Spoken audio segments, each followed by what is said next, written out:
Hi everyone, welcome back. I'm Tatiana Thompson. This is Brome Bird News. I hope the weather is as nice where you are.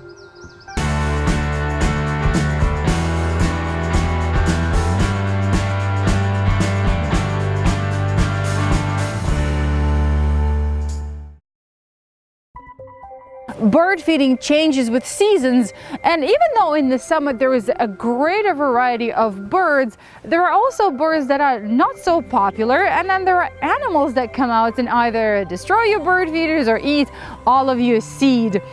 This summer I find that we're just swamped with grackles and starlings, and even though I don't mind feeding them a little bit, recently it's become rather expensive, so I've decided to take some measures to control them. So here's what I'm doing in my backyard. So basically I am down to 4 bird feeders. I have a Niger seed squirrelbuster finch here. It's very popular with finches and chickadees, but starlings or grackles are just too big to be able to extract all the seeds. So that's one. The tension adjustable bird feeders, I adjust to exclude them, and on this type of bird feeder, this is the Legacy, Standard and the Mini, I also remove all the perches. It's really uncomfortable for grackles and starlings to perch and get to the seed. They get an occasional seed, but they don't gobble it all up, and the smaller birds have no issues perching here and eating from this bird feeder. And then in the back here, I have the Squirrelbuster Mini that I keep filled with safflower seeds. Grackles and starlings don't really care for this type of seed, but my grosbeaks and cardinals absolutely adore it. Now let's talk about the animals in your backyard. If rats and bears show up in your backyard, I'm afraid the only solution to that is taking your bird feeders down for the whole season. Don't worry, your birds will be just fine in the summer. Then when it comes to raccoons, there are 2 solutions. You can either bring the feeders in at night, or you can hang them on a post with a big baffle like I have here in the background. Then when it comes to chipmunks, well, these guys are light enough so the tension adjustable bird feeders don't always work on them, and they have big appetites. So we have 2 solutions for that. If you have this type of bird feeders like the Classic and the Finch, please give us a call and we will send you additional weights like these ones. So you basically need to remove the nut at the bottom and install the weights here. And then if you have this type of bird feeders like the Legacy, Standard and the Mini, you can hang washers here on the perches. So you can use a fishing line, you can have small, big washers, play around and see what works for you to keep chipmunks off your bird feeders. Lisa Cavanari from Michigan has been monitoring bluebirds for a few years, but this year, however, she noticed something odd in her bluebird box. Here's what she writes to David. I noticed something funny with my bluebirds. So the first clutch was a little weird. The female took a day break between the first egg and the second and third. Then it looked like one egg was paler than the others. Now only one egg hatched, and it was not the pale one. And now I have basically a fledgling in the box. According to my calculations, yesterday or today would have been fledge day. I noticed that the mom came into the box still, even spending longer times in there, even though the baby was still in the box. Now this morning, to my surprise, I saw on my monitor that there are 4 eggs in the box now. One is paler than the others, and one of the darker ones is more shiny. So I think all of them are bluebird eggs. She must have laid 2 eggs with the baby still in the box. I never had that happen. The baby seems very active and strong. It just does not seem to want to leave the box. Did the female miscalculate? And an update. He fledged later in the evening, my first evening fledge. Hi Lisa. Your observations of the bluebirds using one of your nest boxes has intrigued me, and for more than one reason. You noticed that the female only laid her eggs on alternate days and that one egg was paler than the others. Most interesting, you ended up with a single fledgling in the nest, with mom attending her, sometimes staying for extra long hours, but suddenly you looked at your nest monitor and saw 4 eggs in the box along with that nestling. So here's what I know about bluebird nesting ecology. First, eastern bluebirds mostly lay pale blue or blue-green colored eggs, which comes from a pigment called biliverdin. But I also know that certain females will produce white eggs, but not a mix of colors. The clutch is either all white or all blue. Occasionally in southern nesting pairs, one will see pink eggs. But in most songbirds, laying a pale egg among normally colored eggs is a sign of underdevelopment. In other words, the egg did not have any pigment laid down, an unhealthy situation. Second, bluebirds generally lay one egg a day for a total of anywhere from 3 to 7 eggs. When the breeding season permits it, some pairs will start a second brood, like you saw in your case. The incubation period is about 14 days, sometimes up to 19.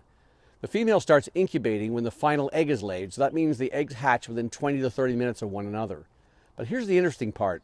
Typically, 2 or more weeks go by after fledging of one brood before the female starts laying a second or a third clutch.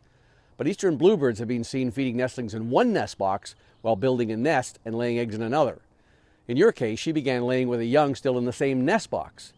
I was not able to find any published accounts of that particular behavior, so what you saw was highly irregular. At the end of May, there was exciting news at the Smithsonian as another Iguana Kingfisher was hatched in captivity. These birds are completely extinct in the wild, and the female that just hatched is one of the 140 birds left on the planet. The conservation program was started 40 years ago, but Iguana Kingfishers are notorious for being slow to reproduce. For example, the latest edition is only the 19th bird to be hatched at the Smithsonian Conservation Biology Institute. The chick is actually being raised by humans because her parents didn't take much interest in her, and conservationists were concerned that the chick wouldn't survive.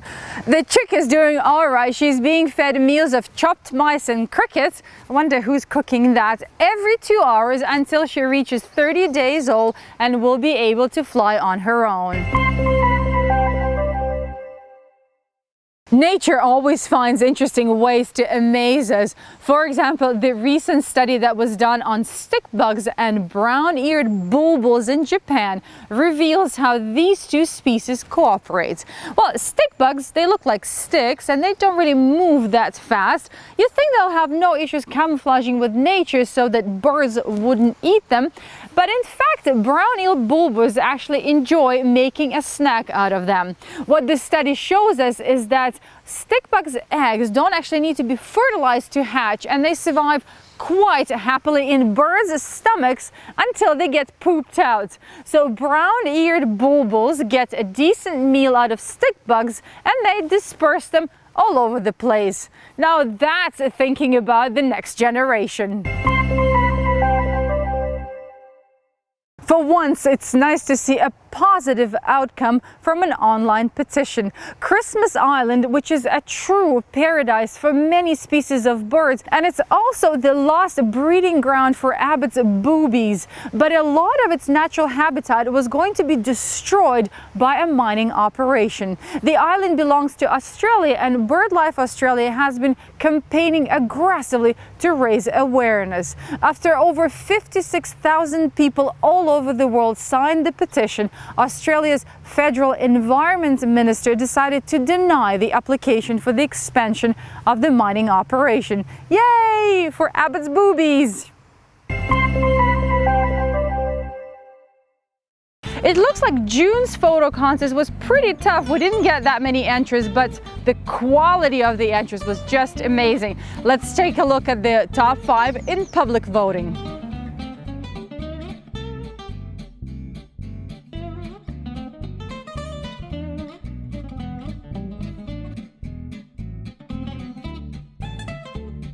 And the winner is Mike Martin. Congratulations, Mike. Now let's check out the top 5 in staff picks.